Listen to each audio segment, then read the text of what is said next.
Wish you happy new year 2004 ನಾನು ಫಸ್ಟ್ನೇ blog ಮಾಡ್ತಾ ಇರೋದು. ನೀವು ಏನು ಅಂದ್ಕೊಂಡಿದ್ದೀರಾ ಎಲ್ಲ ಆರೋಗ್ಯ ಐಶ್ವರ್ಯ ಎಲ್ಲ ಕೊಡಲಿ ದೇವರು ಅಂತ ನಾನು ಹಾರೈಸ್ತೀನಿ. ಬನ್ನಿ ಸ್ಟಾರ್ಟ್ ಮಾಡೋಣ. 5 ಸ್ಪೂನ್ ಎಣ್ಣೆ ಹಾಕಿದ್ದೀನಿ, ಸಾಸಿವೆ ಹಾಕ್ಕೊಂಡಿದ್ದೀನಿ. ಸಾಸಿವೆ ಚಿಟಪಟ ಆದಮೇಲೆ ಕಡಲೆಬೇಳೆ ಹಾಕ್ತಾಯಿದ್ದೀನಿ, 1 ಸ್ಪೂನಷ್ಟು. ಎಲ್ಲ ಮೀಡಿಯಂ ಫ್ಲೇಮಲ್ಲೇ ಇಟ್ಕೊಳ್ಳಿ ಫ್ರೆಂಡ್ಸ್. ಸಣ್ಣದಾಗಿ ಹಚ್ಚಿಟ್ಟಿರೋದು 1 ಈರುಳ್ಳಿ ಹಾಕ್ತಾಯಿದ್ದೀನಿ.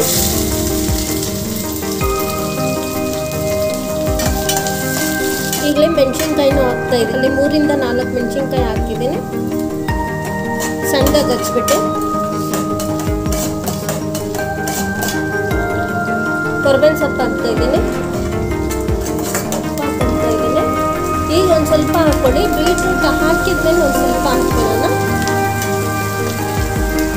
ಇದನ್ನು 2 ಬೀಟ್ರೂಟ್ ತೊಗೊಂಡಿದ್ದೀನಿ, ಅದು ತುರ್ತಿ ಸಿಪ್ಪೆ ತೆಗೆದ್ಬಿಟ್ಟು ಈ ಥರ ತುರ್ತಿ ಇಟ್ಕೊಂಡಿದ್ದೀನಿ. ಈಗ ನೋಡಿ ಆನಿಯನ್ ಫ್ರೈ ಆಗಿದೆ, ಇಷ್ಟ ಆಗಿದ್ರೆ ಸಾಕು. ಈಗ ಹಾಕೊಳ್ಳೋಣ ಬೀಟ್ರೂಟ್ ಎಲ್ಲ.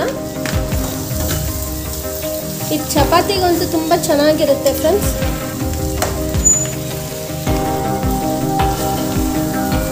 ನೋಡಿ ಈ ರೀತಿ ಒಂದು ಕಡೆಯಿಂದ ಮಿಕ್ಸ್ ಮಾಡ್ಕೊಳ್ಳಿ. ಮೀಡಿಯಂ ಫ್ಲೇಮಲ್ಲೇ ಬೇಯಬೇಕು. ಇದು ಆ್ಯಕ್ಚುಲಿ ನೀರೇನು ಹಾಕೋಕ್ಕೆ ಹೋಗಬೇಡಿ.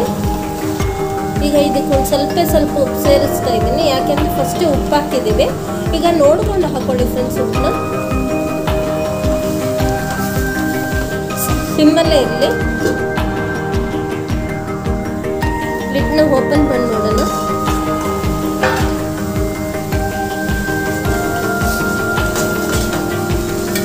ಆಗಿದೆ ಫ್ರೆಂಡ್ಸ್. ಇನ್ನೊಂದು ಸ್ವಲ್ಪ ಬೇಯಬೇಕು. ಈಗ ಏನು ಮಾಡ್ಕೊಳ್ಳೋಣ ಅಂದರೆ ಕಾಯಿ ತುರಿ ಹಾಕ್ತಾ ಇದ್ದೀನಿ, ಒಂದು 3 ಸ್ಪೂನಷ್ಟು. 3 ಸ್ಪೂನಷ್ಟು ಕಾಯಿ ತುರಿ ಹಾಕಿದ್ದೀನಿ. ಈಗ ಎಲ್ಲ ಈ ರೀತಿ ಮಿಕ್ಸ್ ಮಾಡಿಕೊಡಿ. ಲಾಸ್ಟಲ್ಲೇ ಕಾಯಿ ತುರಿ ಹಾಕ್ಕೊಬೇಕು ಫ್ರೆಂಡ್ಸ್. ಇಷ್ಟ ಆಗಿದ್ರೆ ಸಾಕು. ಈಗ ಆಫ್ ಮಾಡ್ಕೊಳ್ಳೋಣ ಫ್ರೆಂಡ್ಸ್. ಫೈನಲಿ ಬೀಟ್ರೂಟ್ ಪಲ್ಯ ಕಾಂಬಿನೇಷನ್ ಚಪಾತಿ ಮಾಡಿದ್ದೀನಿ.